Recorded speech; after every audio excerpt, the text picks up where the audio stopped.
వల్లీ కళ్యాణం వింటే ఎటువంటి ఫలితాలు వస్తాయని ఫలశ్రుతి చెప్పారో మీరు విందురు కానీ.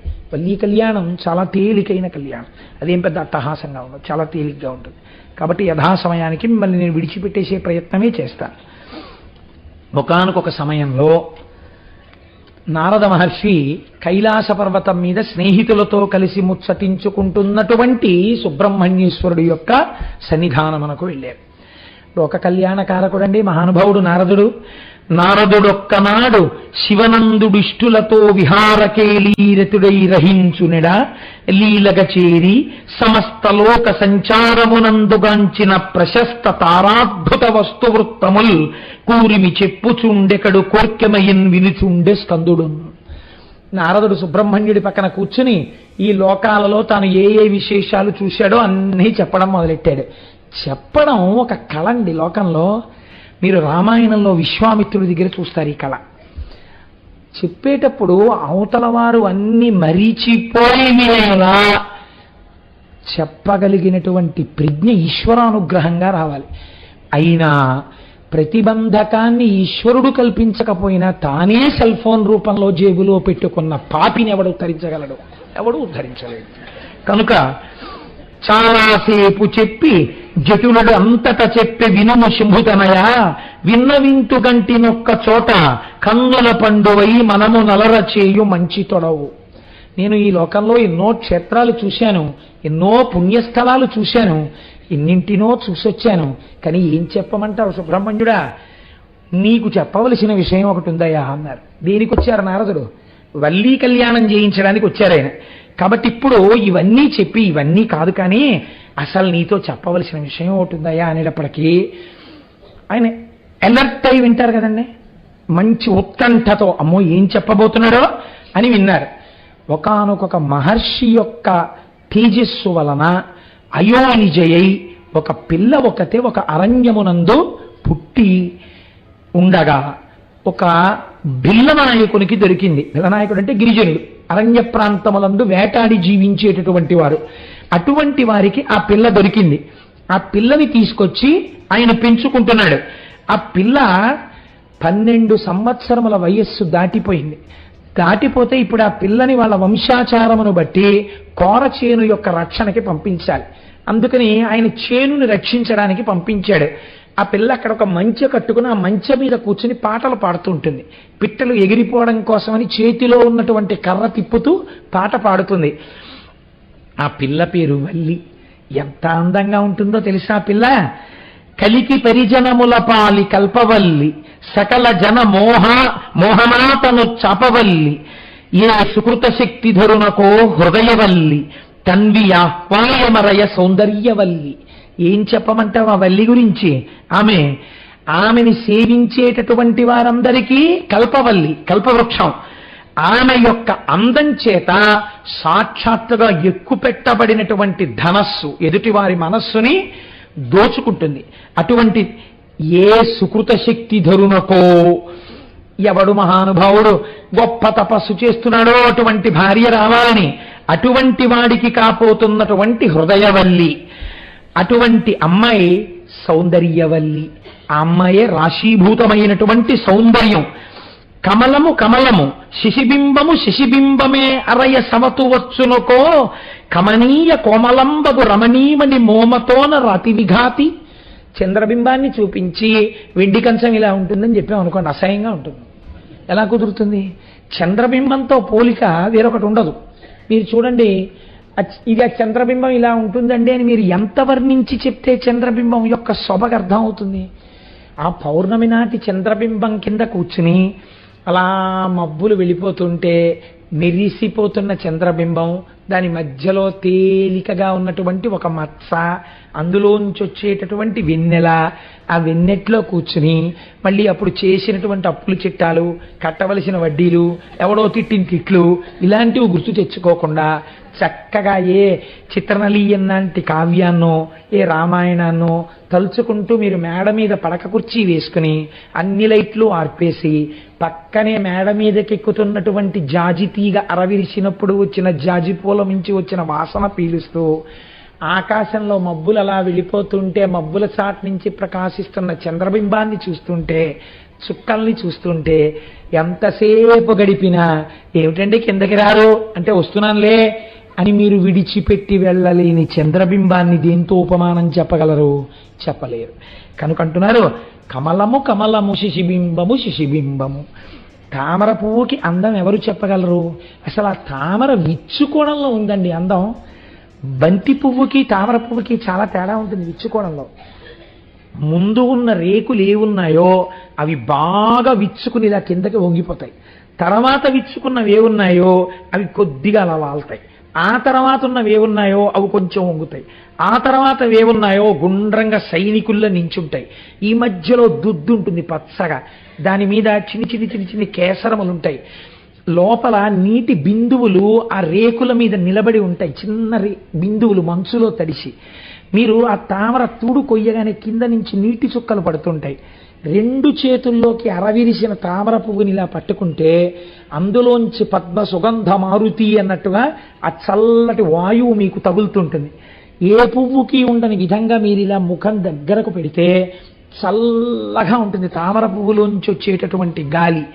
ఆ దుద్దు, ఆ అందం, ఆ చుట్టూ ఉన్నటువంటి ఆ రేకులు, వాటిని చూస్తుంటే పద్మమో పద్మమే, దీని అందం దేనికి వస్తుంది అనిపిస్తుంది. అందుకే కదా ఎక్కడ పోల్చినా అమ్మవారిని ఈ పద్మంతో పోలుస్తారు అనిపిస్తుంది. నారదుడు అన్నాడు, ఏమయ్యా ఆ అమ్మాయి ఎలా ఉంటుందంటే నేనేం చెప్పను. చంద్రుడి గురించి చెప్పాలంటే చంద్రుడిని చూడాలి, పద్మం గురించి తెలుసుకోవాలంటే పద్మాన్ని అలా పద్మ సౌందర్యాన్ని అనుభవించిన వాడై ఉండాలి. అంతేకాని తామర పువ్వుని ముట్టుకోవడంలో మనిషి యొక్క సంస్కారం తెలిసిపోతుందండి. రేకులు పట్టుకుని తామర పువ్వు ఇలా లాగాడనుకోండి, ప్రపంచంలోకెల్లా అసహ్యమైన పూజ, ఈశ్వరుడు నిరసించే పూజ, మనం చూడకూడని పూజ, ఒకరు చెయ్యకూడని పూజ ఏమిటో తెలుసా అండి? పువ్వుని చేతిలో పట్టుకుని రెక్కలు లాగేయడం. నేను చాలా దేవాలయాల్లో చూస్తుంటాను. నీకెవడు చెప్పాడు అలా రెక్కలు విప్పి పూజ చేయమని? ఈశ్వరుడు ఎంత కుందిపోతాడో తెలుసా అండి అలాంటి పిచ్చి పనులు చేస్తే. గులాబీ రేకు యొక్క మొదలు తుంపేసి ఇలా నలిపేసి పువ్వులు చేసేయడం. నేను ఒకానొక సభకెడితే ఏదో మహానుభావుడు వచ్చినట్టుగా ఈ గులాబీ రేకులు తెలియారు. నాకు ఎంత కోపం వచ్చిందో. అసలు ఎర్రటి పువ్వు తొక్కకూడదు, అది సౌభాగ్య వస్తువు.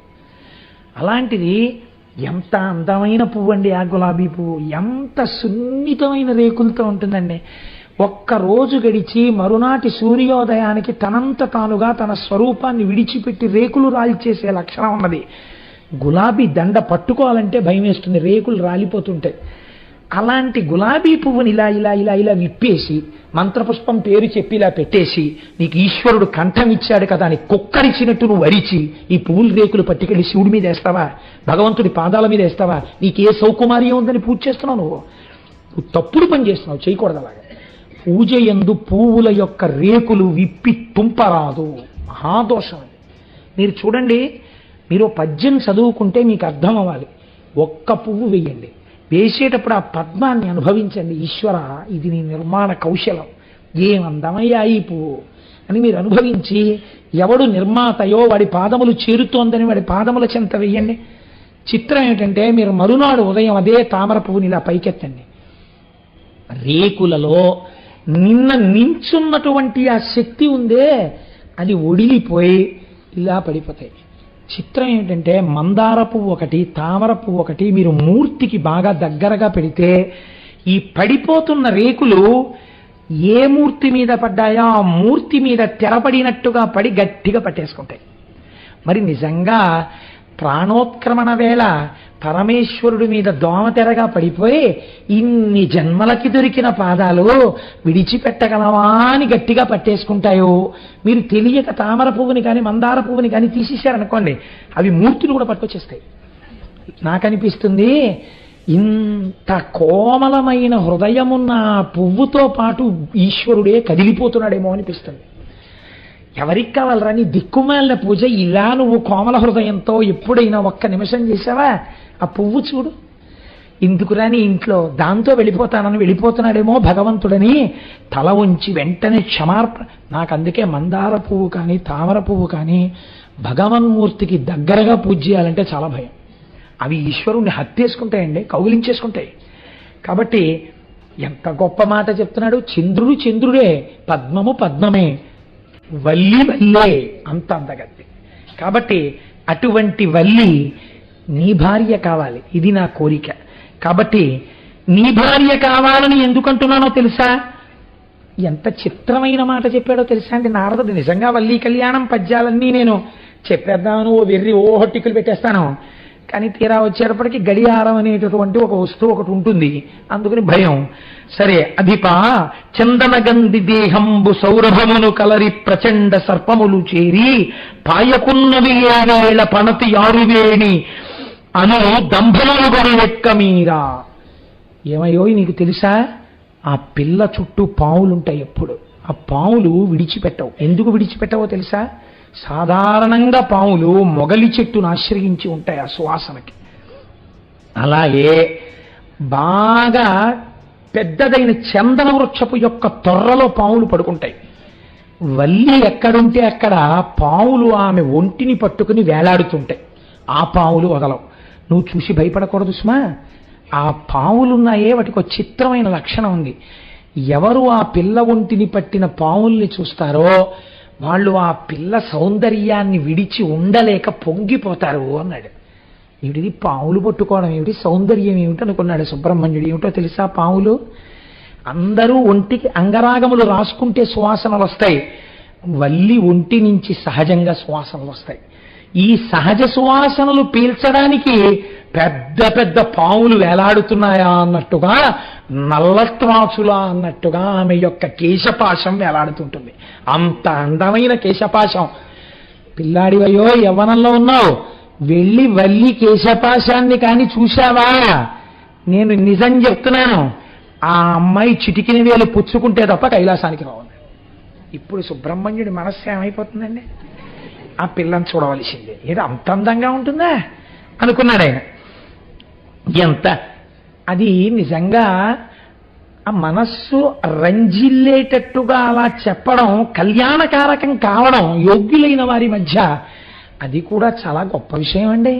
చిత్రనలీయం చదువుతుంటే మీకు హంసరాయబారంలో ఇలాంటివి ఎన్ని పద్యాలు వస్తాయో నిజంగా.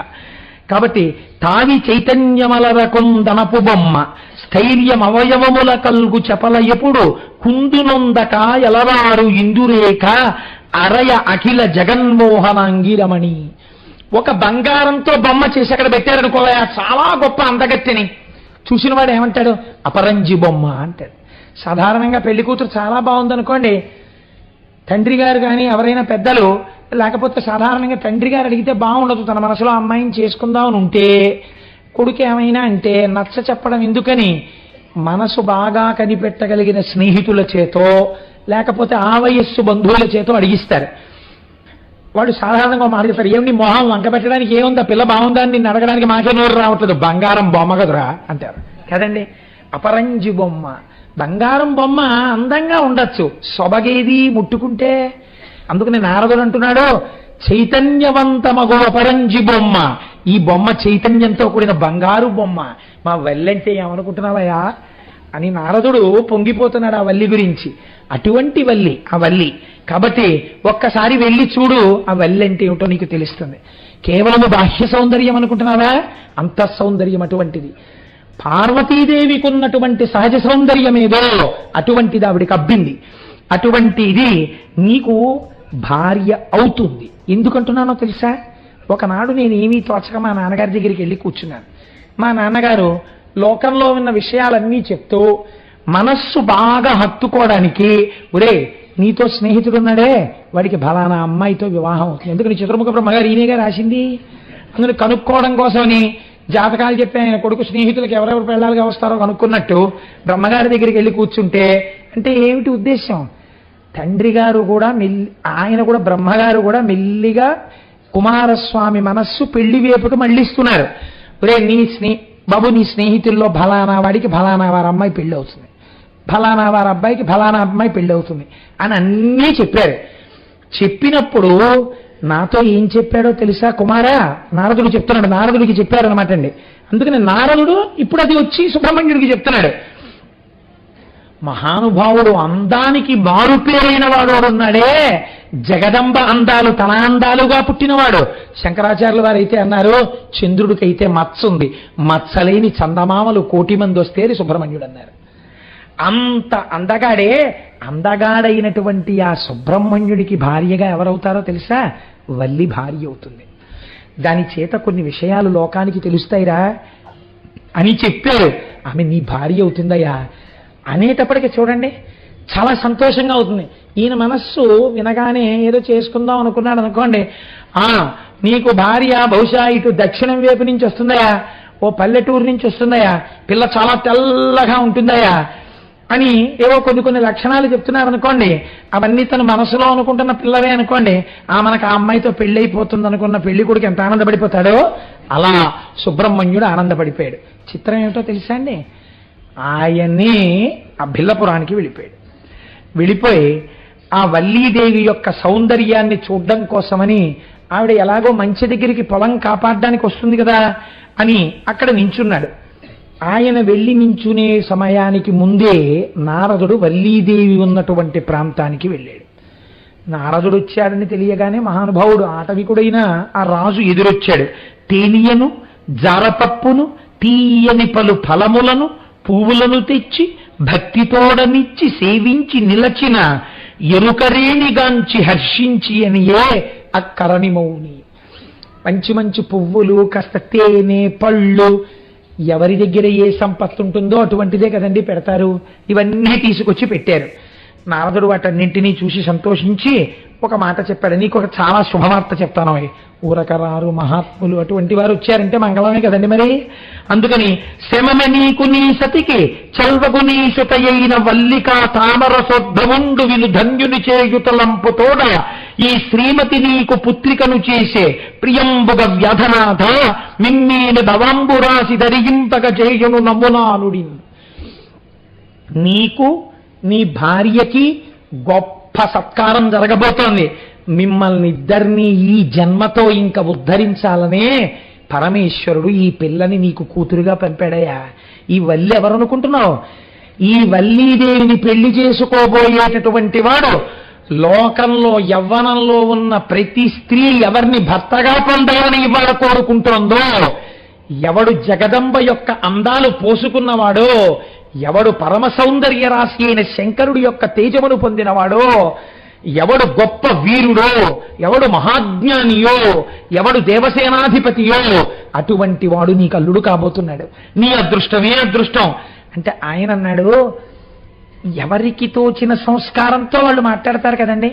ఈ మంచి మాట విని, దేవరా నా సుతకు మగండేడిట్టిండగునకో ఇరిగింపును పిండేళయగును మీ నుడి ఆ వేదము పగిది సత్యమందరు గరువల్.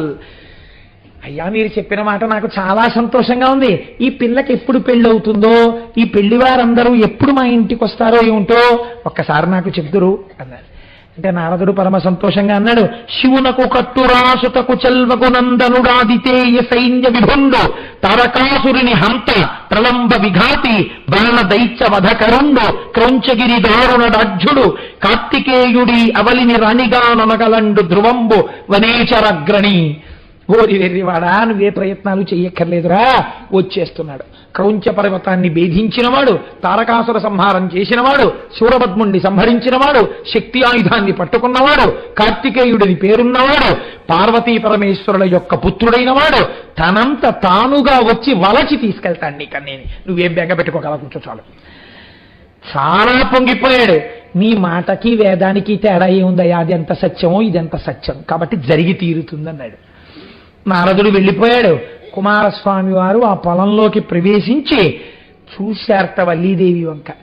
చూసి ఆయన అన్నాడు, స్తుతి అనుకొంటి నారదుడు చోద్యముగా వచించినట్టి ఈ అతులిత మోహనంగి విధమాతడు చెప్పినదింత చాలదు.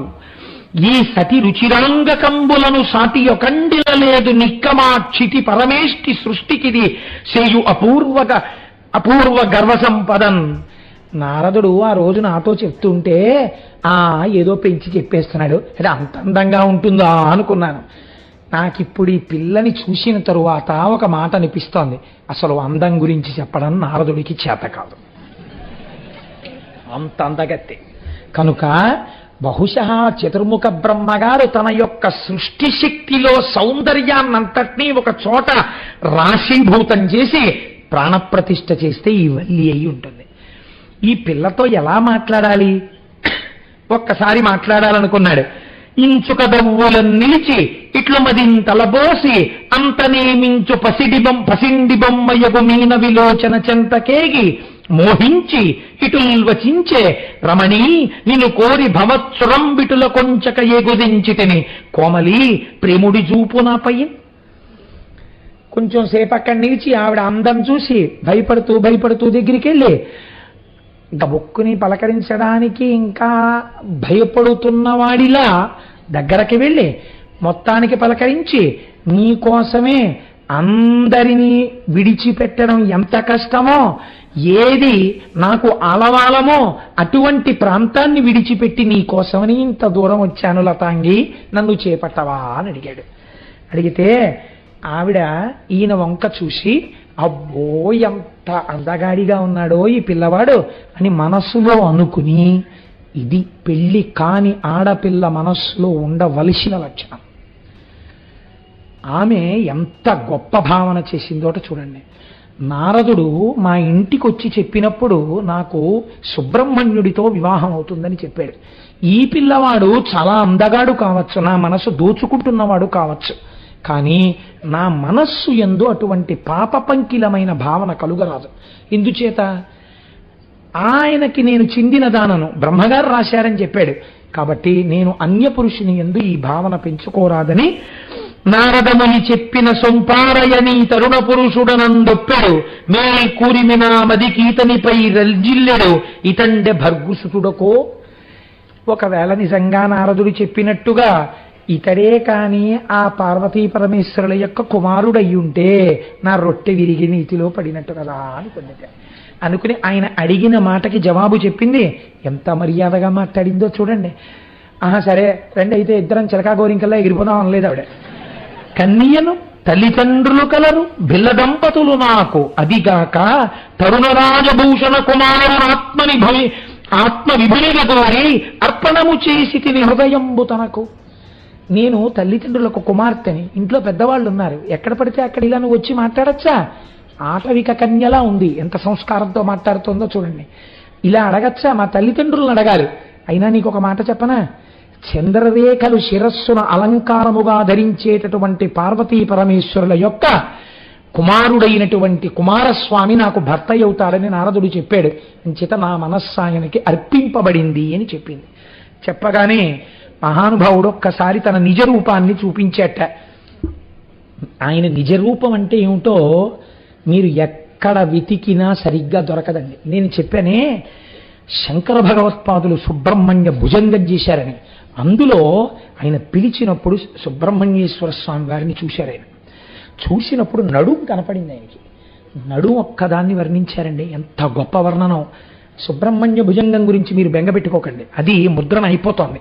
మీ అందరికీ తొందరలో తప్పులు లేకుండా సుబ్రహ్మణ్య భుజంగ స్తోత్రాన్ని ఇచ్చి ఒకనాడు మీ అందరితోని నా సుబ్రహ్మణ్య భుజంగం చదివిస్తాను. ఈ ఉపన్యాసాలు అయిపోయే లోపల మీరు రోజు చదువుకోవచ్చు. అందులో శంకరులు అంటారు, లసత్సర్ణ గేహే నృణాంకామ దోహే సుమస్తోమ సంచన్న మాణిక్య మంచే సముద్యత్ సహస్రార్కతుల్య ప్రకాశం సదా భావయే కార్తికేయం సురేశం సువర్ణాంబ దివ్యాంబరైర్భాసమానాం ప్రణత్కింకిణీమేకలాశోభమానాం లసద్దేవ పట్టేన విద్యోతమానాం కటిం భావయే స్కందతే దీప్యమానాం. ఆయనకి కనపడినప్పుడు పట్టుపుట్టం కట్టుకుని దాని మీద మళ్ళీ ఒక వస్త్రం కట్టుకుని ఆ వస్త్రం మీద బంగారు వడ్డాణం పెట్టుకుని బాలసుబ్రహ్మణ్యుడు కనపడ్డాడు. ఆయన పట్టుబట్టలోంచి ఆ పెట్టుకున్న వడ్డాణంలోంచి వస్తున్నటువంటి కాంతులు శంకరాచార్యుల వారు అనుభవించి మూర్తి దర్శనం కాదండి, ఆ బట్టల యొక్క కాంతిని అనుభవించారు. ఆయన ఒక గదిలో కూర్చునుంటే మణిపర్యంకం మీద చుట్టూ పెట్టిన పువ్వులలోంచి వస్తున్నటువంటి వాసన శంకరాచార్యుల వారు ఆఘ్రానించారు. అది శంకరుల యొక్క భావన బలిని అనుభవించి స్తోత్రం చేశారు. ఆయన అటువంటి సుబ్రహ్మణ్యుడు కట్టెదుట ఆ పిల్ల ముందు సాక్షాత్కరించాడు. నువ్వు మనస్సులో ఎవరిని కోరుకున్నావో ఆ సుబ్రహ్మణ్యుడను నేనే అని ఎదురుగుండా నిలబడేసరికి ఆ తల్లి పొంగిపోయింది. ఒక్క మాట ఇలా మాట్లాడబోయిందిట. ఆశ్చర్యం ఏమిటంటే తండ్రి గారు వచ్చారు. రా పిల్ల, నేను ఇంటికి తీసుకెళ్ళాలి, చాలాసేపు ఉండిపోయావు, అన్నం తిందువు కానిదని ఇంటికి తీసుకెళ్ళిపోయారు. ఇంటికి తీసుకెళ్ళిపోయారు, భోజనం చేసింది, చీకటి పడిపోయింది. ఆ పిల్ల మనస్సులో కుంది ఏడుస్తోంది. అయ్యో, ఎక్కడి మహానుభావుడు! అన్ని లోకాలలో ఉన్నటువంటి కన్యలు ఆయన్ని పొందుదాం అనుకుంటున్నారు. ఆయన నన్ను పొందడానికి తానే వచ్చాడు, పంట పొలానికి వచ్చాడు, నన్ను ఆయన స్తోత్రం చేశాడు. నిన్ను నేను పొందుతాను అని అడిగాడు. ఒక్క మాట నోరు తెరిచి చెప్పలేడు. కనీసం కాబోయే భర్త అని తెలిసి నేను పాదాలకు నమస్కారం చెయ్యలేదు. బ్రహ్మగారు నిర్ణయించిన వాడిని తెలిసి కూడా నేను పలకలేదు. నా వల్ల ఎంత అపచారం జరిగింది. ఉంటాడో వెళ్ళిపోతాడో. ఏమి పద్యరచన చేశారండి అవన్నీ. కాబట్టి అని కుందుతూ ఏడుస్తోందిట. చెలికెత్తె వచ్చి చూసింది. ఎందుకమ్మా బెంగపెట్టుకుంటావు? బెంగపెట్టుకోక ఒక ఉత్తరం రాసి ఒక ఆకు మీద నీ భావాలు రాయి. ఈ కారణం చేత నేను మీకు నమస్కరించలేకపోయానని రాయి. పట్టికెళ్ళి ఆయనకి ఇస్తాను.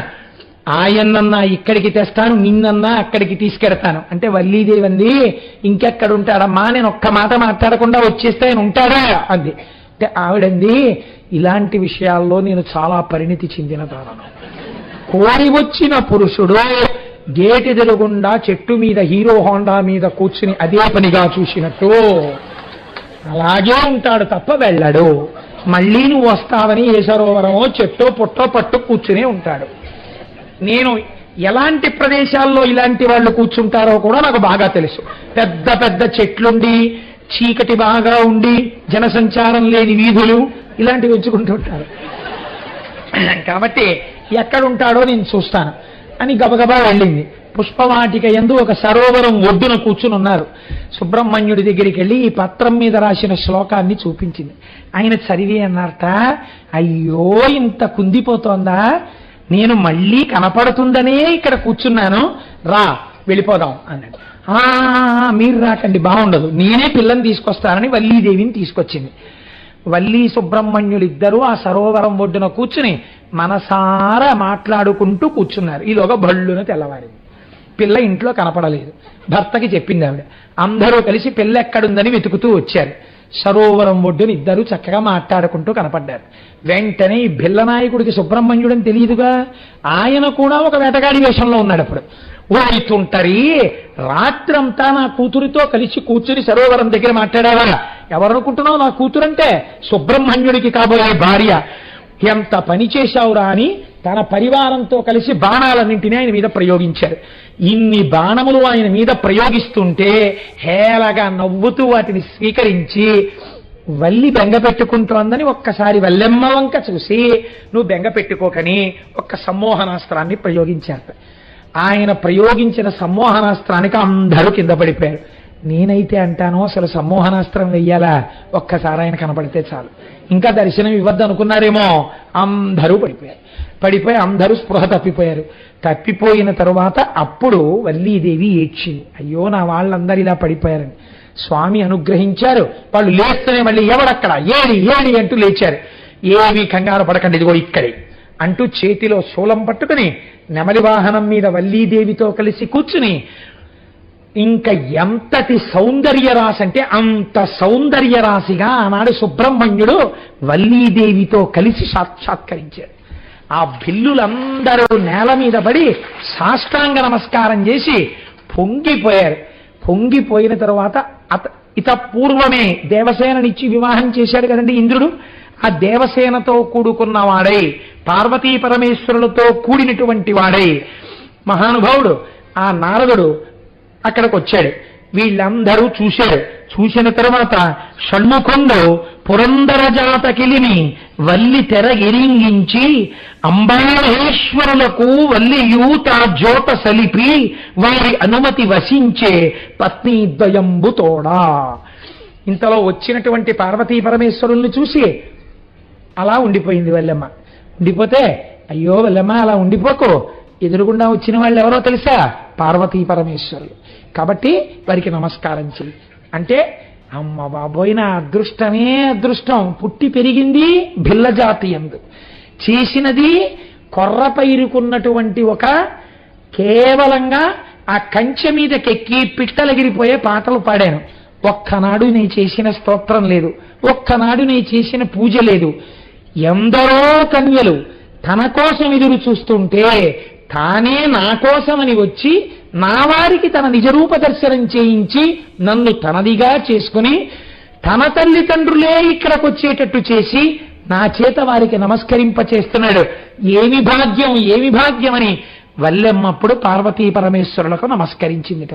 నమస్కరించిన తరువాత వల్లెమ్మ వల్లెమ్మ అండంలో నా హృదయం వేరు కాబట్టి నమస్కరించి కొన్ని రహస్యాలు అలా అరవకూడదమ్మా.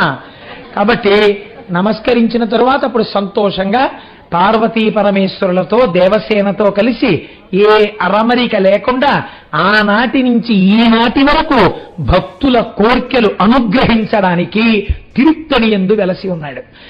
ఇదే విషయాన్ని శంకరాచార్యుల వారు తిరుచెందూరు గురించి మాట్లాడుతూ వల్లీ కళ్యాణం వింటే ఏమవుతుందో చెప్పారు.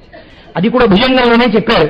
పులిందేశ కన్యా గణాభోగ తుంగ స్తనాలింగ నాసక్త కాశ్మీర నాగం నమస్యామ్యహం తారకారే తవోరః స్వభక్తావనే సర్వదాసానురాగం. తెల్లగా ఉండేటటువంటి సుబ్రహ్మణ్యుడు ఎర్రగా ఉండేటటువంటి వల్లిని ఆలింగనం చేసుకున్నప్పుట వల్లీదేవి ఎర్రటిది వక్షస్థలమునందు కుంకుమ అలదుకునుంది. ఈ ఎర్రని కుంకుమ ఎర్రటి వక్షస్థలం మించి భర్త హత్తుకున్నప్పుడు బుగ్గలలో పుట్టినటువంటి అనురాగ కాంతులతో కలిసి ఒక కొత్త ఎర్రటి కాంతి, చిక్కటి కాంతి పుట్టి ఈ కాంతి సుబ్రహ్మణ్యుడి యొక్క గుండెల మీద పరుచుకుని తెల్లటి సుబ్రహ్మణ్యుడి గుండెలు ఎర్రగా మారితే ఇంతటి ఎరుపు ఎంతటి అమాయకులనైనా తనవారిగా తానే వచ్చి చేసుకోగలిగిన దయాద్ర హృదయుడైన సుబ్రహ్మణ్యుడిని ఆ వల్లిని ఆలింగనము చేసుకున్న సుబ్రహ్మణ్య స్వరూపమునందు ఆయన వక్షస్థలమునందు మెరిసిన కాంతులు మాకు చెప్తున్నాయి. అటువంటి వల్లి ఆలింగనము చేసిన కళ్యాణ సుబ్రహ్మణ్యుడికి నా జోదలు జోదలు జోదలని శంకరాచార్యుల వారు పరవశించిపోయారు. కనుక ఒకరు దేవసేన ఇంద్రుడి భార్య, వేరొకరు భిల్లకాంత వల్లి. ఆయన భక్తికి రెండు వేపులా లొంగిపోయేవాడే. దేవసేనని ఇంద్రుడు తెచ్చి వివాహం చేశాడు. వల్లీ కళ్యాణానికి సుబ్రహ్మణ్యుడే వచ్చి చేసుకున్నాడు. ఎంత అధికారమున్నవాడో, ఎంత జ్ఞానమున్నవాడో, ఎంత సౌందర్యవంతుడో, ఎంత గొప్పవాడో, అంత కారుణ్యమున్నవాడు. అది పార్వతీ పరమేశ్వరుల యొక్క సమాగమ ఫలితం.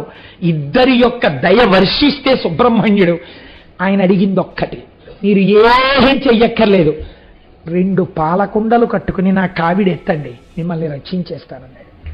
రేపు